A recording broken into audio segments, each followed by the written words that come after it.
नमस्कार, कशा आहात सगळेजण? आय होप तुम्ही सगळे खूप खूप छान असाल. यावेळी टायमिंग सांगेन तर इव्हनिंगचे 6 वाजलेले आहेत आणि आजचा वार आहे रविवार. म्हणजे तुम्ही म्हणत होता ताई तू तारीख सांग, वार सांग आणि टायमिंग पण सांग, म्हणजे कुठला व्हिडिओ कधी येत आहे हे तुम्हाला समजेल. तर तुमचं बरोबर आहे. तर रविवारचा हा व्हिडिओ आहे, पण व्हिडिओ तुम्हाला थोडासा लेट येत आहे. तर या वेळेत आम्ही आलेलो आहोत नणंदबाईकडे. म्हणजे आम्हाला इथे येता येताना इव्हनिंगचे 5 वाजलेले होते आणि येईपर्यंत ताईच्या घरी पाहुणे आलेले होते. म्हणजे जसं अगोदरच्या व्हिडिओमध्ये तुम्ही बघितलेलं आहे की अलिबागचे पाहुणे, म्हणजे ते चिचोंडीचेच आहेत पण तिकडे राहतात आणि इथं कार्यक्रम असल्यामुळे ते आलेले होते. तर सगळ्यांची भेट झाली, बोलणं झालं आणि थोड्या वेळात ते जायला निघालेले होते आणि त्यानंतर लगेचच आम्ही शेताकडे जायला निघालेलो आहोत. म्हणजे इव्हनिंगचे 6-6:30 वाजलेले आहेत. आता बघू शकता तुम्ही, ऊन पूर्ण गेलेला आहे आणि थंडी वाजायला लागलेली आहे. तर मी शॉल पांघरत आहे, कारण सगळ्यांना थंडी तितकी वाजत नाही, पण मला ना थंडी सोसत नाही, खूप थंडी वाजते. ते शॉल मी पांघरून घेत आहे आणि आता आम्ही जात आहोत वातावरणाचा एन्जॉय घेत. थंडी तर आहे पण कवळकवळ ऊन पण आहे. पण आता सूरज देवता घरी जात आहे, दिवस मावळत आहे आणि या वेळेत आम्ही शेताकडे जात आहोत. तर फायनली आम्ही शेताकडे येऊन पोहोचलेलो आहोत आणि इथं बघू शकता दोन्ही डॉगी आम्हाला बघून धावपळीने येत आहेत. म्हणजे दररोज पण असंच करतात, ताई, भाऊ किंवा योगेश आल्यानंतर ना थोडासाही आवाज आला ना की धावपळीने येत असतात ते रस्त्याला. तर आता इथं बघू शकता आणि हे जे डॉगी आहे ना, हे तुम्हाला ओळखीचं आहे. म्हणजे अगोदरच्या व्हिडिओमध्ये तुम्ही बघितलं असेल, हे अगोदर आपल्याच घरी होतं. मीच इकडं आणून सोडलेलं आहे ताईकडे याला, जेव्हा एक छोटंसं पिल्लू होतं तेव्हा.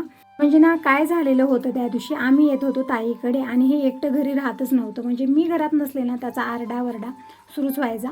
मग मी काय केलं, आता हे तर राहणार नाही, कारण 1-2 दिवसासाठी आम्ही येणार होतो तेव्हा. तर मी काय केलं, कारमध्ये याला पण माझ्यासोबत घेऊन आली आणि तेव्हापासून हे डॉगी इथंच आहे, म्हणजे ताईच्या शेतामध्ये. आणि जे शेरू आहे ना आपल्या घरी, ते याचंच पिल्लू आहे. म्हणजे नंतर आम्ही ते पिल्ल्याला घेऊन आलेलो होतं. तर इकडं बघू शकता. म्हणजे असं म्हणतात ना की माणूस एका वेळेला विसरून जातो पण जनावर कधीच विसरत नाही आहे.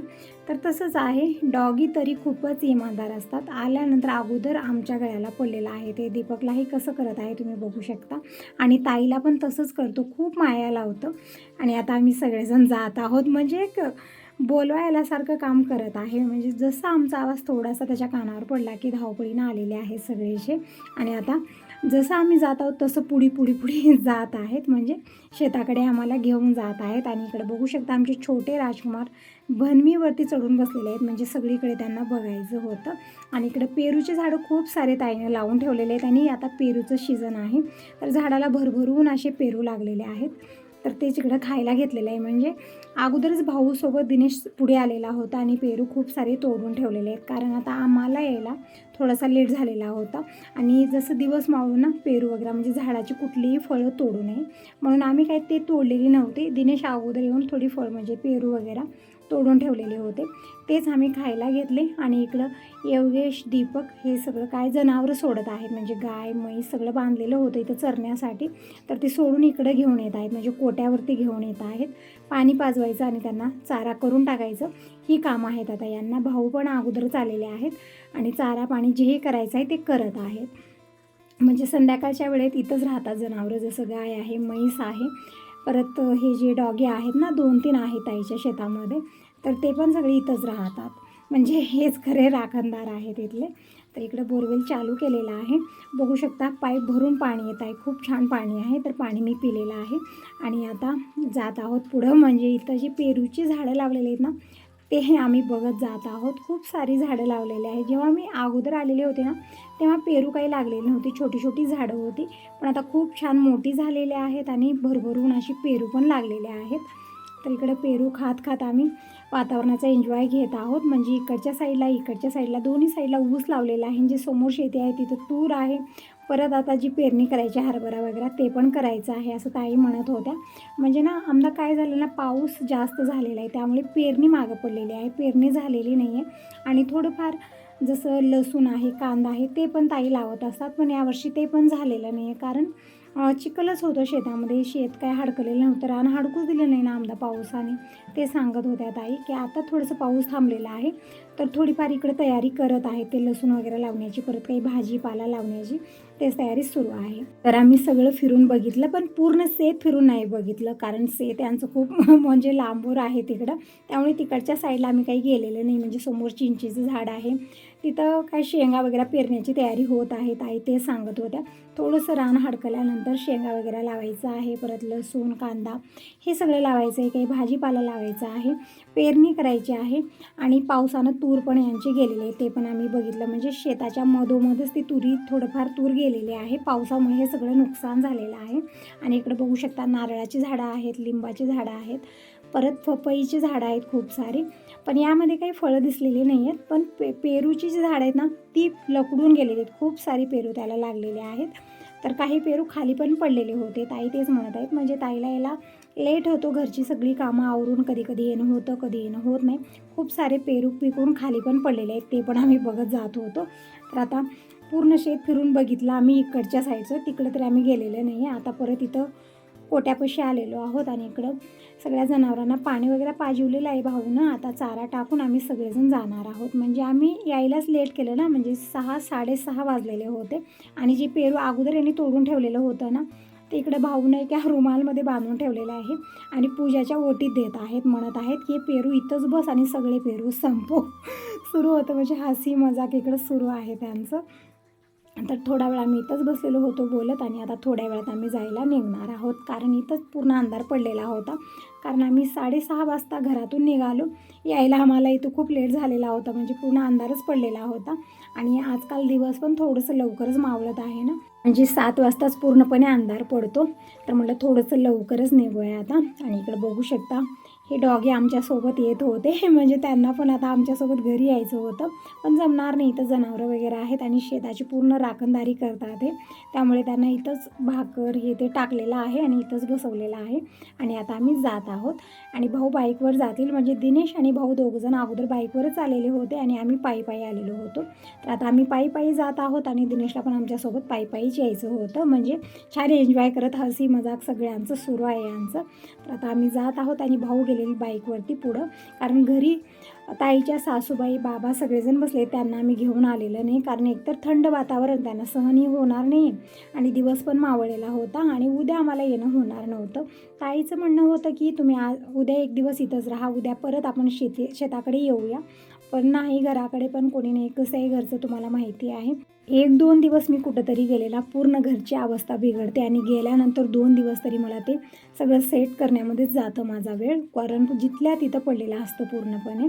आणि तसं तर दिनेशचे पप्पा आणि जे गॅरेजमध्ये कामाला मुलगा आहे, दोघांचं जेवण खाणं पण असतं आणि ते काही स्वतः करून जेवणार नाहीत, कारण कामच इतकी जास्त असतात की मी टिफिन दिलं तरी ते पण त्यांना वेळेत जेवण करणं होत नाही आहे, असं आहे. त्यामुळे राहायला जमत नाही. ताईला तेच म्हणत आहे की आम्ही उद्या जाणार आहोत, तरी पण ताई म्हणत आहेत तुम्ही कितीही काही करा, मी उद्या जाऊ देणार नाही आहे, तुम्ही परवा दिवशी जावा पण उद्या जायचं नाही. म्हणजे मला पण आल्यासारखं वाटत नाही ना, तुम्ही असं एक रात्र आला आणि लगेच गेला, एक तर यायला पण लेट केलेलं होतं, हे ताईचं म्हणणं आहे.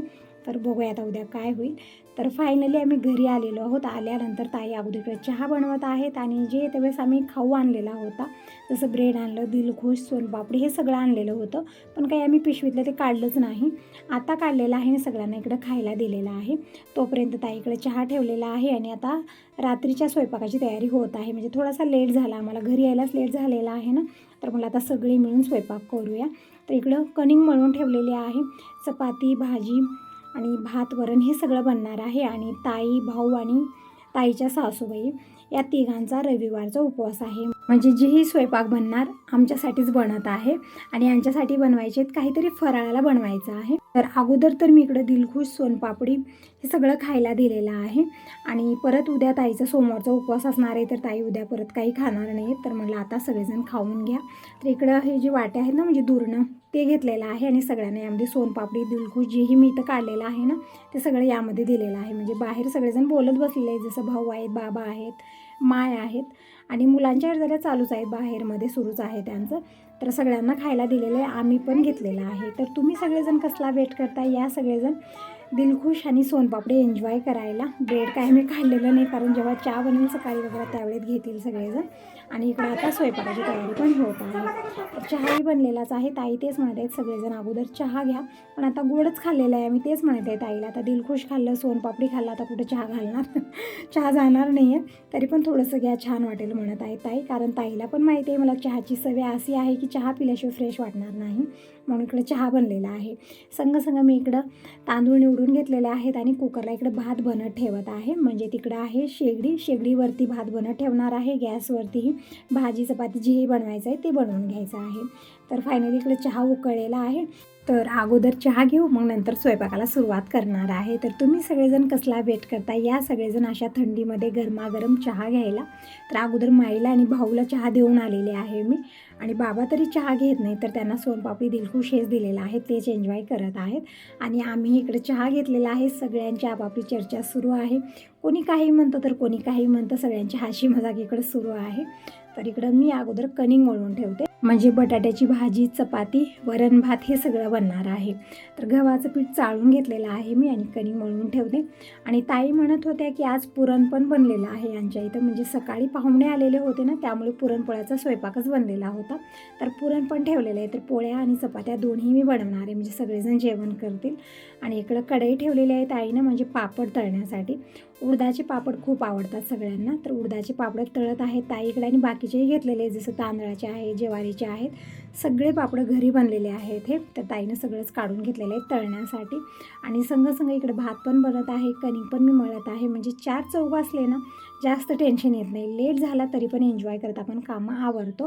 आणि जेही थोडीफार भांडे झालेले होते ना, सगळे ताईनं टोपल्यात भरून ठेवलेले आहेत. म्हणजे आता भांडे तर क्लीन करायला आम्ही घेतलेले नव्हते, तर सगळे भांडे टोपल्यात जमा करून ठेवले. विचार केला की अगोदर स्वयंपाक करूया, सगळ्यांना जेवायला वाढूया आणि त्यानंतर सगळे भांडे क्लीन झोपायचं आहे, म्हणजे सकाळी होणार नाही आहे. कारण थंडी तरी अशी भयानक आहे ना, आणि इथं जवळपास नदी आहे, त्यामुळे ना खूप जास्त थंडी होती इकडं. तर सकाळी तरी अशी कामं होणार नाही जी पाण्यातली असतात, कारण सकाळी ऑलरेडी खूप जास्त कामं असतात, जसं झाडणं, पुसणं, सगळ्यांना चहा पाणी करणं, सगळे जिकडे तिकडे जाणार असतात. योगेशचे पण पेपर चालू आहेत, त्यामुळे योगेश सकाळी 7 वाजता जाणार आहेत कॉलेजला. तर सगळी तयारी सकाळी करणं होणार नाही. आणि भांडे ठेवल्यानंतर तर मग खूपच गोंधळ होणार आहे. तेच म्हणत आहे ताईला की जितके भांडे व्हायचे तितके होऊ द्या, सगळे भांडे एकत्रच आपण क्लीन करूया. तर इकडे बाबा थोडा वेळ रेस्ट घेत आहेत. म्हणजे इकडं आतमध्ये आणखीन एक रूम आहे, म्हणजे हे जे तुम्हाला दिसत आहे ना पत्राचं शेड, इतकं मजबूत केलेलं आहे ना याने. यामध्येच 3 रूमं केलेले आहेत, जसं की एक किचन आहे, एक बेडरूम आहे, एक हॉल आहे. इतकं सुंदर हे बनवलेलं आहे. आणि जे नवीन बांधकाम झालेलं आहे ते याच्या पाठीमागं झालेलं आहे. म्हणजे ताईला जागा खूप जास्त आहे, त्यामुळे ना काही जाग्याचं टेन्शनच नाही आहे. तर जी खुली जागा होतं मागं तिथं ना छान असं बांधकाम झालेलं आहे. म्हणजे ताईचं नवीन घर बनलेलं आहे, फक्त थोडंफार काम राहिलेलं आहे त्याचं. तरी पण हे पण खूपच छान आणि परफेक्ट बनलेलं आहे. बघू शकता इथं सगळं सिस्टमॅटिक बनवलेलं आहे याने. तर इकडं ताई फ्रीजमध्ये सगळ्या वस्तू ठेवून दिलेल्या आहेत, जे म्हणजे जसं आता थोडंसं दिलखुश राहिलेलं होतं, ब्रेड वगैरे राहिलेलं होतं, काही फळं आहेत, काही भाज्या आहेत, सगळं फ्रीजमध्ये व्यवस्थित ठेवलेलं आहे. आणि कणिक पण मळून झालेले आहे. ताईनं पापड वगैरे तळले आणि सगळ्यांनी खायला पण घेतलेले आहेत इकडं. म्हणजे उडदाचं पापड सगळ्यांचं फेवरेट असतं. आणि इकडं ताई आता बनवत आहेत पुरणपोळ्या आणि चपात्या. आणि बाहेर मी सगळ्यांना जेवायला वाढते, पण त्या अगोदर बनवून घेते पोहे.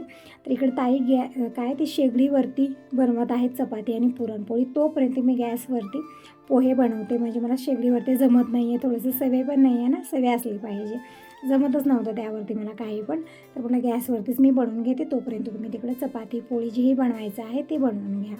म्हणजे गावाकडे कसं जास्त चुलीवरचा स्वयंपाक बनत असतो, पण जसं ताईचं घरचं बांधकाम काढलं ना तसं ना काही ऑप्शनच नव्हतं. म्हणजे कुठेही अशी खुली जागा असली ना तिथं चूल बनवता येत नव्हती, कारण सगळीकडे ओपन झालेलं आहे. आता अगोदर व्यवस्थित होतं, पण सगळं जे आहे ना आता ओपन झालं आहे, सगळं शेड वगैरे. तिकडं आणखीन एक होतं ते काढलेलं आहे, कारण तिथं एकदम वाटत होतं ते, त्यामुळे ना ते चूल वगैरे सगळी काढलेली आहे. म्हणून काही ऑप्शन नाही आता यांच्याकडे. जेही बनवायचं आहे गॅसवरती बनवतात आणि कधी अधूनमधून शेगडीवरतीही बनत असतं. तर इकडे पोहे बी भिजवून घेतलेले आहेत, कांदा हिरवी मिरची सगळं पूजानं चिरून दिलेलं आहे. तर इकडं फोडणी तयार झालेले आहे, पोहे टाकलेले छान परतून घेतलेलं आहे, मस्त असे पोहे बनवून तयार झालेले आहेत. आणि इकडं ताईनं चपाती पुरणपोळी सगळं बनवलेलं आहे. बघू शकता एकदम छान अशा फुलत आहेत पुरणपोळ्या. ताई स्वयंपाक खूप छान बनवतात, खूप टेस्टी आणि खूपच चवीला असतं. तर इकडं पूर्ण स्वयंपाक भरलेला आहे. तर आता अगोदर म्हटलं सगळ्यांना जेवायला वाढूया, म्हणजे सगळेजण जेवण झाले ना, म्हणजे आता भाऊ आहेत, बाबा आहेत, परत मुलं आहेत, सगळ्यांचं जेवण झाल्यानंतर निवांत आपण जेवण करू. कारण सगळ्यासोबत बसलं ना काय होतं ना, घडीघडीला उठण्यामध्येच म्हणजे जेवण होत नाही आपलं. मला असंच वाटतं की आपलं पोट भरत नाही. तर म्हटलं सगळ्यांना अगोदर जीव घालूया, मग निवांत आपण जेवण करूया, नंतर आपल्याला कोणीही उठवणार नाही. तर तुम्ही सांगा तुम्हाला हा व्हिडिओ कसा वाटला. चांगला वाटला असेल तर व्हिडिओला लाईक जरूर करा. पहिल्यांदा बघत असाल तर चॅनलला सबस्क्राईब करा, लाईक करा आणि कमेंट करूनही नक्की सांगा. Bye bye.